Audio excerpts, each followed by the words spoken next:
এই মোমো খেলে আর কোনো মোমোই খেতে চাইবেন না। আসসালামু আলাইকুম।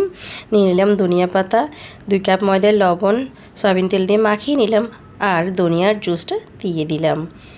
এরপর এখানে নিয়ে নিলাম চিকেন, আদা রসুন, গাজর, ধনিয়া পাতা, কাঁচামরিচ, পেঁয়াজ, লবণ সব কিছু ব্লেন্ড করে নিলাম।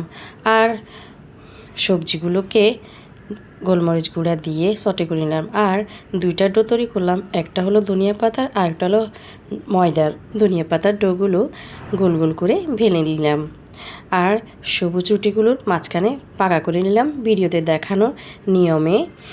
চিকেন দিয়ে পুরগুলো ভেতরে দিয়ে হোয়াইট অংশ দেবে নিলাম আর সবুজ অংশে দিয়ে দিলাম ভেজিটেবল, সটে করে রাখা ভেজিটেবল। এরপর ভালো করে মুড়িয়ে ডবল মোমো তৈরি করে নিলাম। ব্যাস, এরপর স্টিমে দিয়ে দিলাম। ব্যাস, তৈরি হলো মজাদার ডবল মোমো। সবজির ফ্লেভারও পাবেন, আবার চিকেনের ফ্লেভারও পাবেন।